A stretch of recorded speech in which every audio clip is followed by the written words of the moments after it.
guys, it's Sam. So I saw a couple comments with people being confused as to what this Vlogtober is on this beauty channel. Because I have a daily vlog channel where I already vlog every day all the time, I still wanted to do Vlogtober on my beauty channel, but I didn't want it to be like me vlogging when I would already be vlogging on my daily vlog channel. So even though it is called Vlogtober, I'm basically just gonna try to put up a video every single day on my beauty channel.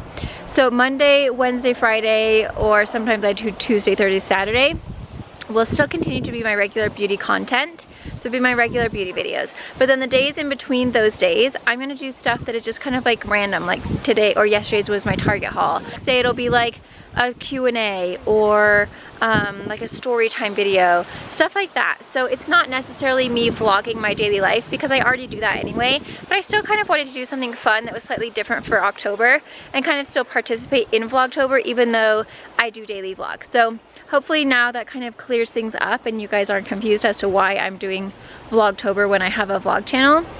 I just kind of wanted to throw some like different things into my channel, and I thought this was a really perfect way to kind of like start doing it because it's Vlogtober. So if you guys have any like requests or anything like that, anything you'd like to see, Q&As, story times, any tags, please leave a comment in the description box. Please leave a comment below so that you guys can let me know what you want to see, because I have 31 videos to do. That's a lot because I normally only do 3 a week, sometimes 4. So definitely let me know what you want to see, and it doesn't have to be like a sit down proper because, you know, it is still Vlogtober, so it's still gonna be where it's like me kind of just grabbing the camera randomly, where it's not so sat down and perfect behind me, but it's not gonna be like a daily life because I do that on the Schuerman show. So if you aren't already subscribed to my vlog channel, then please do, because I do that all the time anyway.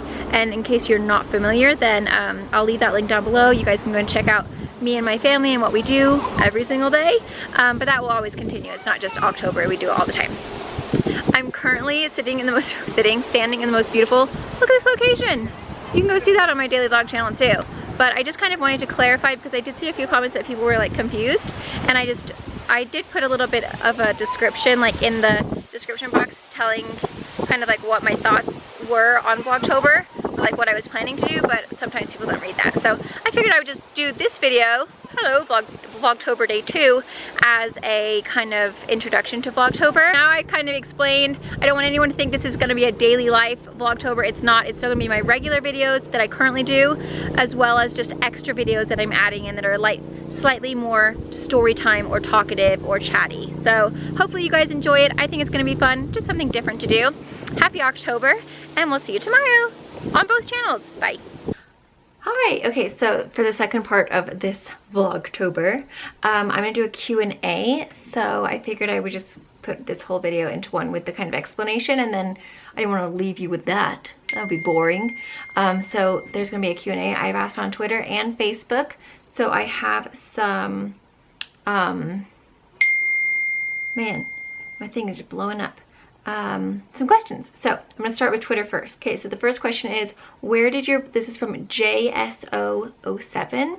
She says, where did your blonde hair / blue eyes come from, since both BS and Brad have brown eyes and brown hair? Wouldn't I like to know that question? I honestly don't know. My cousin has blonde hair and blue eyes. And my dad apparently had blonde hair when he was a baby, and then it got darker as he got older. So I'm guessing I don't know where it actually comes from. I'm the only blonde in like my family, but then I have my cousin who has blonde hair and blue eyes. And then my other cousin has brown hair and blue eyes. But my parents both had dark hair and dark eyes. So I was the mailman, or maybe the milkman's child. Are you for real? Are you for real? I am so irritated. I am so sorry. I saw a comment that said like, did I just watch a video talking about poop? But they wait until I come to do this video and then they go and take a poop. It's so rude. Cats, man, they have no couth. Okay, Lizzie YEZ says, are you ever going to come to Philly? Your videos are amazing. I actually would really love to come to Philly one day. I don't know, it's not in the plans, but if I had the opportunity, I would absolutely come. Haneen, at It's Me Haneen, says, is it harder to raise... Oh, I can't deal with this. I got a scoop. Freaking cats. It's like you just want to be in the center of the universe. Go ahead, go on, you do your thing as well. You might as well. Nothing else going on. Oh, yeah, you can. Okay, yeah, okay, thank you. I'm just gonna go ahead and scoot now, thanks. Okay, nope, don't get back in there. I'm good. No, I'm gonna scoot. Thank you. What are the dang odds? Is it harder? It's me, Haneen says, is it harder to raise girls or boys? P.S. I love you so much. Thank you so much. Mwah. Okay, so here's the deal with girls and boys. At first, Lilybug was harder because she was a harder baby than Phoenix. Phoenix was very chill. He did not cry a whole lot, and he was just quite easy. Lily was harder as a baby. Right now, Lilybug is my easy one, and Phoenix is being more difficult since he started kindergarten. So it really changes. I can't say that boys are harder than girls because it's changed so many times. Like, they've gone through so many stages where like Lily will be more difficult and then Phoenix is easy, and then Lily is more easy and then Phoenix is difficult. So it really is, I think kids in general are just difficult because sometimes it's super easy and you're like, oh man, this is chill. And then you'll get like a new thing that you have to work through and you're like, what is going on? Like right now, Phoenix is going to kindergarten. He's kind of testing us and he's feeling like a big kid. And so that's something that we're working through right now because we're like, whoa, this is new. How do we deal with this? So it's always something different. So I can't say either one are easier than the other because its stages in life are easier than the other. Like when Lilybug was 2, that was hard. Like she was very difficult. But now that she's getting a little bit older, she's actually super chill. Like she's really easy. So yeah, if that makes sense. It's me, Haneen also says, would you rather go with no mascara for the rest of your life or no lipstick? I would rather go with no lipstick, and simply because my eyelashes are non-existent without mascara, but I have no lipstick on right now and I'm fine. So I would absolutely say, and P.S. this is at the end of the night, so I look a little rough. So yes, absolutely no lipstick. Caitlin Lensing says, what's your current favorite mascara? I have transfer issues. My holy grail is L'Oreal Voluminous, but I like to switch it up. So I absolutely love, my holy grail is Lancome Seals Booster XL, which is the white tube. You put on the white primer first, and then I go with Hypnose Drama from Lancome. Those two together are like best friends and they're beautiful. They make your lashes so big and so full and like dramatic. They don't transfer anywhere. I can wear it all day. My eyelashes or my face is really greasy and I never have any problems. Plus they're not horrible to like remove either. Okie doke. Lee, which is at Lavalia. She says, do you have a favorite video you go back and watch multiple times? So actually one of my favorite videos is when Lilybug came down that slide. I'll link it down below. And she like was she was a baby and was her, I don't know if it was her first time down the slide, but like she like went down super slow every single time. And then finally like one time she went down super fast and she goes, ooh, and it was just like super cute. So I watched that a lot because it's super quick. There's like, I don't know, there's nothing specific that stands out in my mind other than that one. But I do like to go back like randomly just throughout the years and just watch vlogs with the kids of them when they're little, because they love watching themselves when they were little and they get really excited and think they're super cute. So there's just like, in general, I just like to go back and look at them. But the specific one is the slide, because that was really, really hilarious. Tanya Sizemore says, I can't think of a question at the moment, but you are gorgeous. Oh, that's really sweet. Thank you, Tanya. Oh, I don't know how to say this.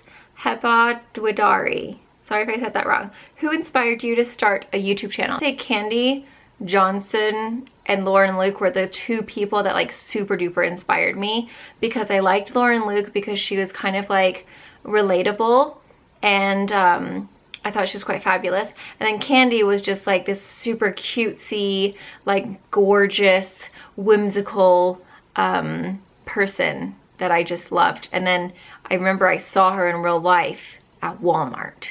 And I was like, I've just met Candy Johnson. Like I was so excited. It was years ago and it was pretty cool. Ha! Melissa at ML or Melf.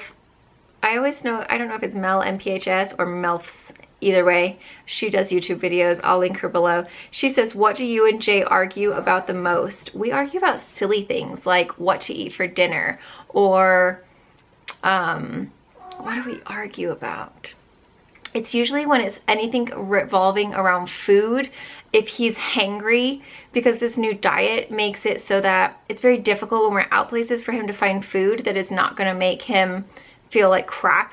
And so it's just, I feel like that's what we argue about the most is food, because it really is a stressful situation when you have things that don't agree with your tummy that you know the next day are gonna make the person that you are with feel really terrible.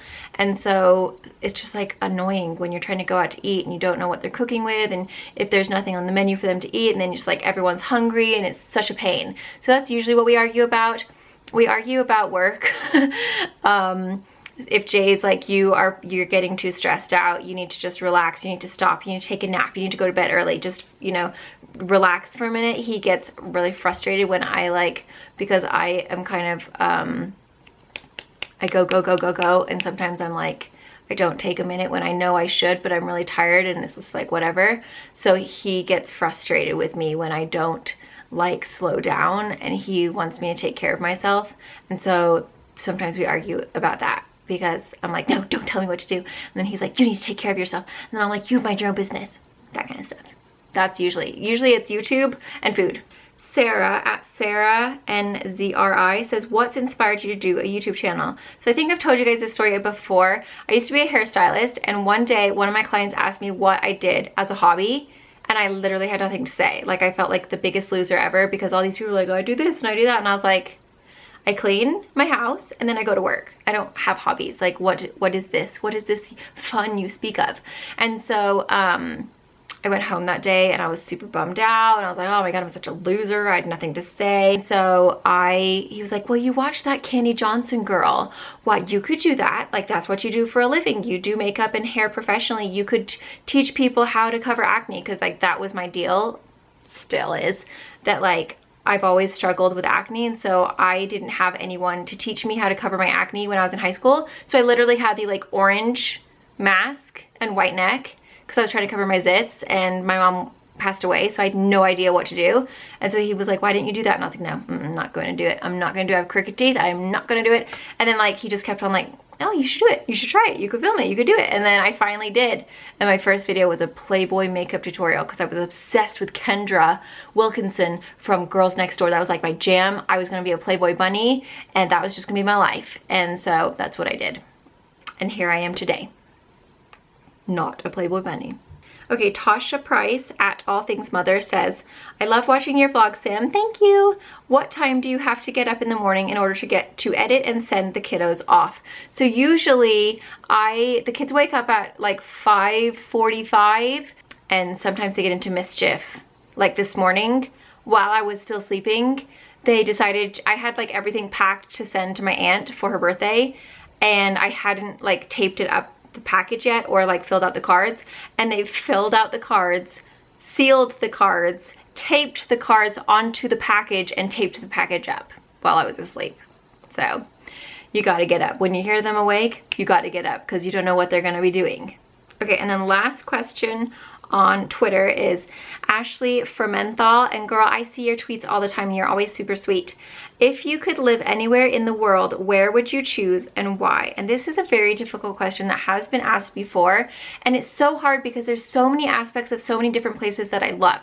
I love Tahoe for so many different reasons, but I don't like snow, which is a huge portion of Tahoe. So I would take spots, like certain spots, like certain things from certain places. Like I really miss England a lot. I miss my family there. I miss the smell of it. I miss the rain. I miss just the places, going shopping, the restaurants. So I really love there, but then there's aspects of it there that I don't like. For example, I don't know how to parallel park. I know. I didn't have to learn it when I actually passed my test. So I had to parallel park when we lived in Hawaii, and I got pretty good at it, but I don't like it, and I haven't done it for years. So I like to say I don't know how to parallel park because it makes me feel very uncomfortable. And England is really hard to park, and it's really hard to drive. So that stresses me out, because here it's really easy to drive.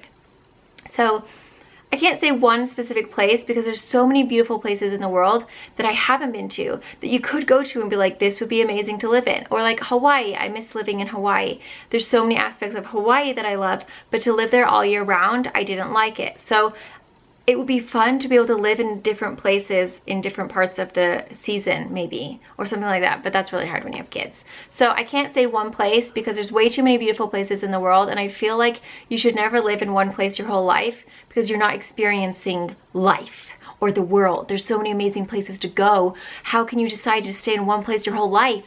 It's just not fair to the world. Now we have Facebook, and I have pins and needles like nobody's business right now. Oh, they're just so bad. Okay, Facebook, let's do this. Man, I gotta sit a different way. Oh, but then I'm so low. Can you still see me? Okie dokie, artichoke. Facebook says, Shauna Herring, if it wasn't for YouTube, what would you want to be doing? That's another really hard question because I feel like I'm too low now.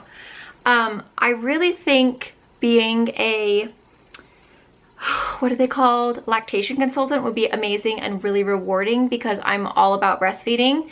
And it was really very scary for me at the beginning because I didn't have anyone with me that had been a parent when I had Phoenix. Like, it was just me and Jay. My sister stayed with us for like a week to help cook and clean, but I didn't have a mother. I didn't have anyone to like show me what to do. So I just basically learned for that small amount of time that I was in the hospital how to breastfeed. And it was like, it is a stressful situation when you don't know what you're doing and you don't have anyone to help you. So I would love to be a lactation consultant. I sometimes think, oh, it'd be really fun to be a preschool teacher. And especially like as our kids get older, I feel that once they are older than they are now, I'm gonna miss this stage a lot. I love this age. So I feel like I would really like to be that. Or sometimes I think, ooh, it'd be really fun to be in real estate. So like there's so many different things that I think would be fun to do. But it would definitely be something, I think, I don't know, because then there's times where I'm like, oh, it'd be really fun to be on like PR, like public relations, or kind of on the other side of YouTube, where it's like on the behind the scenes, where you're not in the camera, but you're kind of dealing with people who are on the camera, or just working with companies like that. Sometimes I think it'd be great to have a makeup line. So I don't know, it's really hard. I have a very hard time making decisions, as you guys can tell. Renee Hicks Huff, she always leaves really sweet comments too. Living or not, which celebrity and non-celebrity would you have a meal with? Love from Atlanta. Mwah. That's really hard too. My former self would say Eminem because I had the biggest crush on him, and I felt like I had I don't know, I had something in common with him. Like I had pain that I connected with. So part of me would say Eminem, but then at this age, I don't know if I would still feel that way. So I'm just gonna say Thor, and then we would kiss. And Jay knows it. I told him if I ever sit next to him on a plane and I'm going to Canada, I'm gonna do it. And I don't even care about anything. I told Jay, this is my card, okay? If I sit next to Thor, I'm just gonna go ahead and kiss him. And I know he has a wife, so I wouldn't do it if he had a wife. But if he didn't have a wife, I would. So I would text Jay first, and I would say, just so you know what's up, Thor is here, and it's going down. So yeah, that's pretty much who I would use my celebrity lunch on. There's really no one else that like is super exciting. Thor, maybe Justin Bieber. Justin Bieber, I can't imagine is gonna be that like great to talk to. And Thor is way cuter, he's buffer. But I do love Justin Bieber too, but not necessarily for his conversation. So, it's just men, really. That makes me sound like a terrible wife. I mean, I bet someone else would say like something real great, like, I'd sit down with the president or the queen, something like really responsible. No, I would just rather kiss Thor. Katie Ronconi, I'm saying Ronconi, I don't know. How long did you live in the UK and how old were you at the time? So I have lived in the UK so many different times in my life. It's been back and forth. And so the first time that I moved to America, I believe I was in preschool. So I might have been 4 or I might have been 5. And then we moved back. Then we moved back to America, and then we literally moved back and forth. The last time I lived in England, I was 15. Yeah, I was 15. I had just turned 15. My mom had passed away a month before my birthday. And then my birthday was on July 27th, and August 4th, we moved to America. So that was that was the last time that I lived in England. But it was honestly like every year, like just a year in America, a year in England, a year in America, it was like all messed up. So if you ever wonder why I like don't know a whole lot about much, it's because I got really confused going back and forth to England. You'd learn one thing in England, and then you'd come to America and you'd learn a whole different set of things, and then you go back to England and then you'd be super behind, like French, for example. All the other kids have been taking French forever when I moved to England, and I'd been taking Spanish. And so then I went to England and I had to learn French, but I couldn't figure it out because I was so behind. So the French teacher just said, don't even worry about it, just sit in the class and pretend like you're listening, and I'm just gonna go ahead and pass you because you're so behind you can't catch up. I pretty much don't remember anything. I don't know US history, I don't know English history, because it all jumbled up into one. It was very hard. Okay, how long have you and Jay been together? This is from Danielle Carter. We have been together this December 3rd of this year. We will have been together for 10 years. We met December 3rd, 2006. And we basically, it was like love at first sight. I didn't believe in it until I met him. And then I was like, oh, this is what everyone's talking about. I thought they were full of poop. And then I saw him, and I literally said in my mind, as I was walking into the mall with him, I'm gonna marry him. And I've never said that about anyone. It was the weirdest feeling. I didn't even know what it was. It was just so strange. And we have been together ever since. Me and Jay. Jam. Sam and Jay. Jam. Last comment. I've answered all of yours, unless there was some after this, but I'm done. This is from Natalie Grensel. Sorry if I said your name wrong. What is your favorite part about being a mom? Ooh, the best way to end. So my favorite part about being a mom is watching your children's personalities develop and grow into these beautiful little people that you have raised, that you have created, that you have helped mold into this person. And it's so cool because you raise your children the same, yet the two little people are so different, and it's so cool to see that. And it's really sweet to see them be kind to others. That's like one of my favorite things is when I see my kids being sweet, or like giving a compliment to one of their friends, or just doing a nice gesture. It's like, oh, I'm doing my job right. This is awesome. And then my other like favorite, I mean, there's tons of favorites, but like the biggest favorite is when they will just, without anyone asking them to or telling them to, tell you that they love them. That is like my favorite thing, because I haven't told them to tell me. They just feel the love and then they tell you, and it's like, oh, this little person loves me. I'm doing a good job. So I really like that. That's probably my favorite thing. It's just seeing them become a good person, you know? It's like, as a parent, that is your goal in life, is to raise your children to be good people, and to be kind, and to be sweet, and to be caring to others. And when you see them doing those things and having those characteristics, it really makes you feel like you're doing your job right. Because being a parent is hard. It's the hardest thing I've ever done. There is no book. There is no, this is exactly what you need to do. It's all different. For every single parent, it's different. For every single child, it's different. And we all parent differently. And so it is very difficult. And there are times where you're like, shoot, I don't know what I'm doing right now. Like, this is a challenge that I have not done in my life before. And I can ask a bunch of different people, and a bunch of different people will give me a different answer. And it's like, who do you listen to? Which one is right for you? Which one is right for your child? So it's just kind of like a guessing game, and you just kind of go along and do the best you can, and hope for the best. So that's what I do. I just think, hopefully that was the right, is this right? Yeah, fingers crossed. Yeah, hopefully that was the right choice, and hopefully I'm raising them to be good people, and I'm not gonna mess them up. I just think about like how my mom raised me, and what I appreciated and what I didn't appreciate as being raised as a person. And then the things that I didn't like, I changed them, and the things that I did like, I do the same thing. I mean, I love being a mom. It's made me a better person. It's changed me so much, and I feel like it's changed me for the better, and I would never ever I would never ever change my life. Like, having them, although there are days where you're like, fiddlesticks, kid, man, you are testing my patience today, or man, I'm tired, I just want to sleep all day long. They're the best thing that has ever happened to me, and I would never ever change it for anything in the world. So, longest video ever. I think it's probably like 40 minutes, so I'm gonna have to edit this down. But I hope you guys enjoy. Thank you guys so much for watching, and I'll see you tomorrow. Leave a comment down below letting me know what you want to see next. My legs are officially dead. I can't, they're just, oh yeah, I can't feel them anymore. I feel like a mermaid right now. See you tomorrow. Bye. Thumbs up.